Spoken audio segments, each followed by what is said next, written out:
welcome student. This is class 9th, subject social science, civics.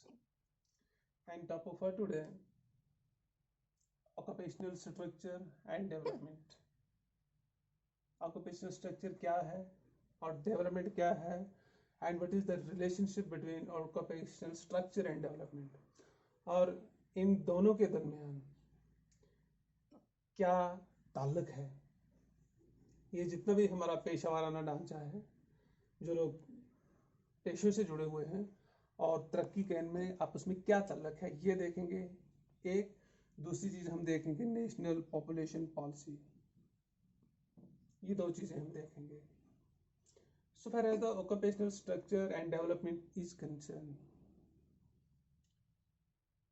ये आपस में closely related हैं and both depend on each another. Occupational structure refer to the distribution of its people according to their different occupation.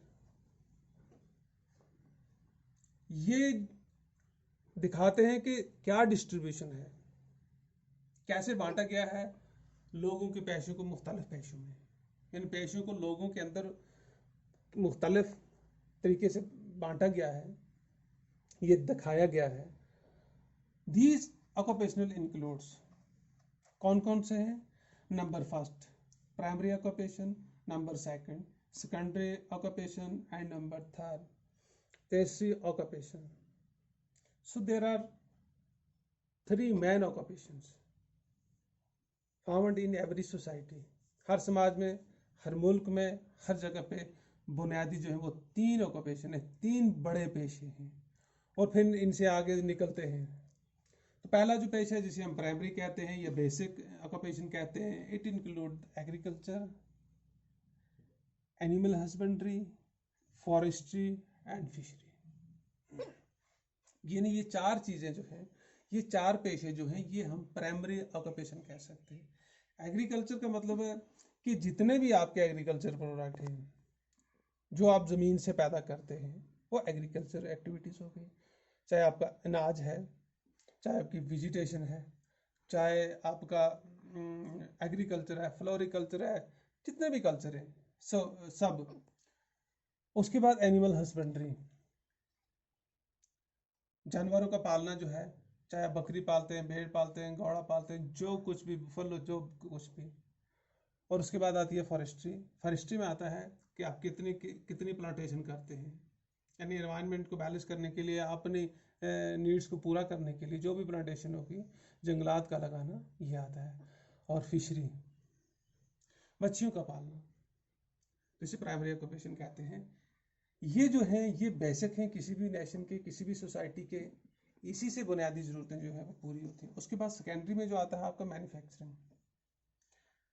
जितनी भी बनी हुई चीजें आप देखते हैं, होम अप्लायंस है, व्हीकल्स है, ट्रेन्स है, जितने भी चीजें, मोबाइल, जो भी चीज आप बनी हुई देखते हो उसे बोलते हैं मैन्युफैक्चरिंग, यानी बनाई हुई चीजें.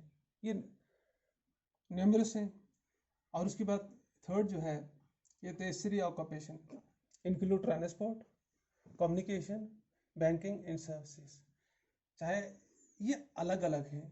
कुछ लोग एग्रीकल्चर से जुड़े हुए हैं, कुछ लोग मैन्युफैक्चरिंग से, कुछ लोग ट्रांसपोर्ट से, कुछ लोग एनिमल हस्बेंड्री से, कुछ लोग कम्युनिकेशन से, कुछ फॉरेस्ट्री से, कुछ बैंकिंग से, फिशरी से, सर्विस से. यानी हर आदमी आप अपना काम करता है, आप अपना पेशा करता है. तो इनका एक बड़ा ताल्लुक है किसके? डेवलपमेंट के साथ. डेवलपमेंट का मतलब है to the process of becoming bigger, stronger and better. यानी किसी चीज को उस सतह से आगे ले जाना. फॉर एग्जाम्पल, आपका एग्रीकल्चर प्रोडक्ट जो है वो है 6%. जब आप इसको आगे ले जाओगे 6.5, 7 तक, इसका मतलब आप इसके अंदर बेटरमेंट ला रहे हो. इसी तरह एनिमल हस्बेंड्री के अंदर, इसी तरह हर एक चीज को आगे मजबूत करना, बड़ा बनाना, तरक्की देना, यही डेवलपमेंट होती है. उसके अंदर बेहतरी लानी. तो डेवलपमेंट और ऑक्यूपेशनल स्ट्रक्चर जो है ये इंटरलिंक्ड है आपस में से, ये बहुत जुड़े हुए हैं. अगर इनमें से आपका प्राइमरी स्ट्रक्चर जो है ये वीक है, इसका मतलब है your development is too week.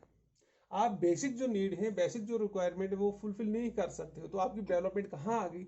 अगर आपका प्राइमरी ऑक्यूपेशनल स्ट्रांग है, आपका सेकेंडरी नहीं है, यानी आपकी मैन्युफैक्चरिंग नहीं है।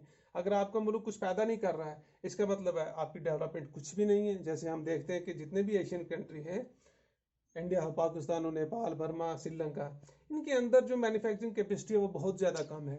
हमने रिसेंटली देखा, इंडिया ने रफाइल खरीदे, दूसरे ने खरीदे, तीसरे ने खरीदे। तो इसका मतलब यह है कि मैन्युफैक्चरिंग नहीं है। तो अगर ये नहीं है तो आपकी डेवलपमेंट नहीं हो सकती है। और तीसरी जो है ये जो है ये सबसे जरूरी है। अगर आपके अंदर दोनों चीजें हैं, आपका प्राइमरी भी स्ट्रांग है, सेकेंडरी भी स्ट्रांग है, तो तीसरी जो है ये आपकी स्ट्रांग नहीं, आपका ट्रांसपोर्ट नहीं है तो आप कुछ नहीं कर सकते, आपका कम्युनिकेशन नहीं है तो आप कुछ नहीं कर सकते, आपकी बैंकिंग नहीं है, आपका सर्विस नहीं है। अगर इस ऑक्यूपेशन में आपकी फोर्स जो है वो नहीं है, इसका मतलब है कि आपकी डेवलपमेंट जो है वो कुछ भी नहीं है। यानी डेवलपमेंट को कैरी ऑन करने के लिए आपको ये तीनों जो इसके बुनियादी जो ढांचे हैं, इन तीनों को स्ट्रांग करना होगा। तो इसका मतलब यह है कि ऑक्यूपेशनल स्ट्रक्चर और डेवलपमेंट के अंदर एक गहरा ताल्लुक है। दूसरी चीज जिसको हम डिस्कस करने जा रहे हैं वो है national population policy. National population policy क्या है? नेशनल पॉपुलेशन पॉलिसी का मतलब यह है to control and maintain population explosion, कि कैसे आबादी के ऊपर रोक लगाई जा सकती है और कैसे उसको मेंटेन किया जा सकता है। But it could be different from nation to nation. ये ज़रूरी नहीं है कि जो ओवर पॉपुलेटेड कंट्री की पॉलिसी होगी वो भी बिलो पॉपुलेटेड कंट्री की पॉलिसी होगी, ये सेम नहीं हो सकती है। वो कंट्री जिसकी ज़्यादा पॉपुलेशन है वो अपनी नेशनल पॉलिसी को अप्लाई का पॉपुलेशन, और वो जो है जो अंडर पॉपुलेशन है वो भी अपनी नेशनल पॉलिसी होगी। ओवर पॉपुलेटेड की पॉलिसी ये है कि वो सबसे पहले फैमिली प्लानिंग को प्रमोट करती है ताकि पॉपुलेशन एक्सप्लोजन ना हो। सो जब पॉपुलेशन एक्सप्लोजन नहीं होता है, उसके फीचर्स सामने निकल के आते हैं। वो होता है improve the quality of life, quality life of people. वो लोगों की जो क्वालिटी लाइफ है इसको इम्प्रूव करती है। और दूसरा क्या करती है? Promote social and economic development, समाजी और सियासी इक्तिसादी जितने भी ताल्लुकात हैं इनको और बेहतर करती है अगर आपकी पॉपुलेशन आपके अंडर कंट्रोल होगी। तीसरी चीज जो क्या है, टू एनहांस देयर वेलबींग, लोगों की फलाह बहबूद के लिए काम करती है, उनको मौका मिलता है।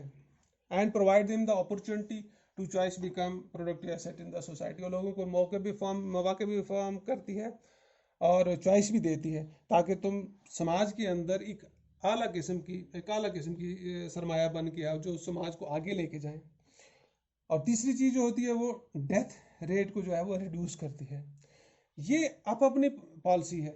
हाँ, अगर आप दूसरी साइड देखेंगे, जो अंडर पॉपुलेटेड कंट्री होगी वो फैमिली प्लानिंग को कभी भी अपनी नेशनल पॉलिसी नहीं बनाएगी, क्योंकि वो उनकी पॉलिसी होगी कि फैमिली प्लानिंग जो है वो नहीं होनी चाहिए, ज़्यादा से ज़्यादा यहाँ पे पॉपुलेशन होनी चाहिए। सो नेशनल पॉपुलेशन पॉलिसी जो है it could be different from nation to nation. ये एक मुल्क से दूसरे मुल्क तक अलग हो सकती है क्योंकि उनकी अपनी जो ज़रूरत है उसके मुताबिक। और इसका मेन फोकस जो होता है ये है हेल्दी पॉपुलेशन।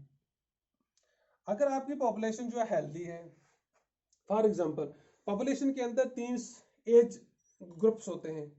नंबर फर्स्ट जो होता है उसको बोलते हैं बिलो द 15 ईयर्स गैप, और उसके above the 15 and below the 65 एक और गैप होता है, और अबव द 65 जो है ये थर्ड गैप होता है, थर्ड कैटेगरी होती है।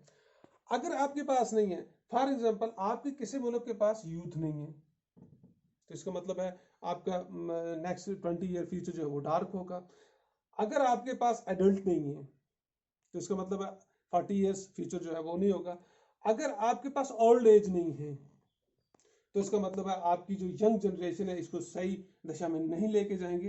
यानी तीनों कैटेगरी का होना हर हेल्दी पॉपुलेशन के लिए ये जरूरी है, और ये जरूरी होता है एक मुल्क के लिए कि वो अपनी जो उसकी पॉपुलेशन है उसको हेल्दी बेस पे स्टैंड करे। तो नेशनल पॉलिसी यही है कि कैसे आबादी को कंट्रोल किया जाए, कैसे उसको मेंटेन किया जाए, कैसे उसको अपॉर्चुनिटी फराहम की जाए, और कैसे उसको बेहतर से बेहतर फैसिलिटी प्रोवाइड की जाए। Thank you.